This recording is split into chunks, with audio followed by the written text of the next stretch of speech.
സെൽവനുകൾക്ക് മുത്തം കൊടുക്കാൻ പോവാ. തട്ടടി.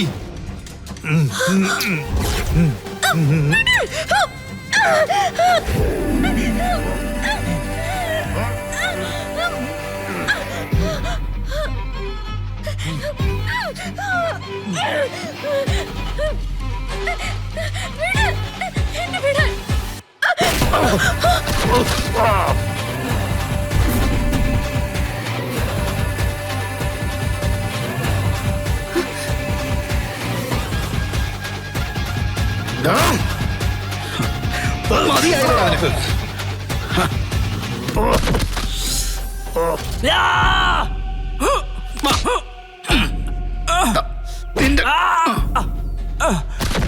എഴുന്നേറ്റ് വാടാ. വാടാ. എടാ ചെലവാ വാടാ. വാ എണീക്കടാ. വാ നിക്കടാ. ഇനി ഈ പരിസരത്ത് കണ്ടുപോരുത്.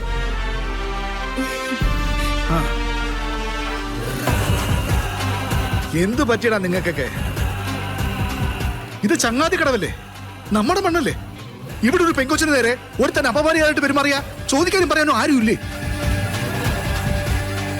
അനിയൻ സാറ് പോയ പിന്നെ ഇതാണ് സ്ഥിതി.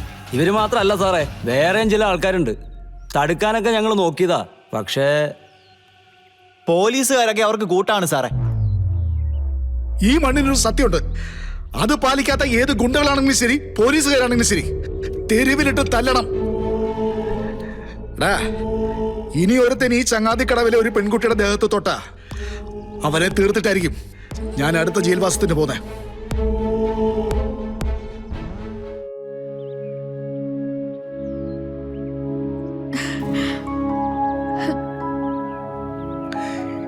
ഇതേതാ ഈ പെൺകൊച്ച്?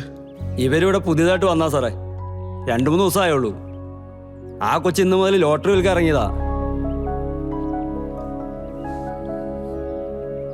സാറേ, പണ്ട് നമ്മുടെ ഏലിയാമ്മച്ചി ഒരു കൊച്ചിനെയും കൊണ്ട് നടന്നിരുന്നില്ലേ, ഒരു നരുന്ന് കോച്ച്.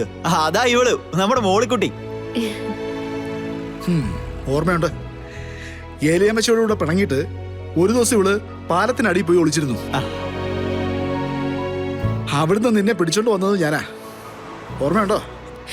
ഒടുക്കം വയറ് നിറച്ച് പത്തിരി ഇറച്ചും തിന്നിട്ട് ഏലിയാമ്മച്ചി എടുത്ത് കൊണ്ടുപോയി ആക്കിയപ്പോ നീ എന്തുവടി എന്നെ വിളിച്ചത്? ക്രിസ്മസ് പപ്പാന്ന്. സാറിന് അതൊക്കെ ഓർമ്മയുണ്ടോ? എനിക്ക് ഓർക്കാൻ ഈ നാടും നാട്ടുകാരും ഒക്കെ അല്ലേ ഉള്ളൂ മോളെ.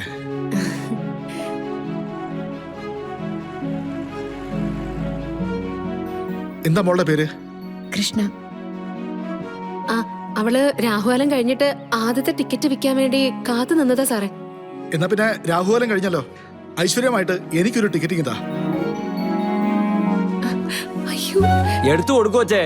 ഇതിലും നല്ല കൈനീട്ടം വേറെ എവിടെ നിന്ന് കിട്ടാനാ? അനിയൻ സാറിന്റെ കൈ കൊണ്ട് തുടങ്ങിന്ന് പറഞ്ഞാലേ പിന്നെ അങ്ങോട്ട് പിടിച്ചാ കിട്ടൂലോ വച്ചേ. അതിങ്ങെടുക്കും മോളെ.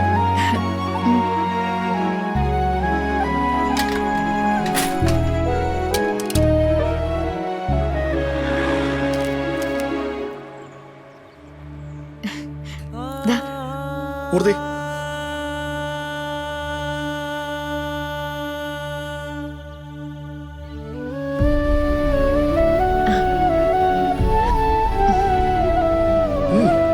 നന്നായി വരും.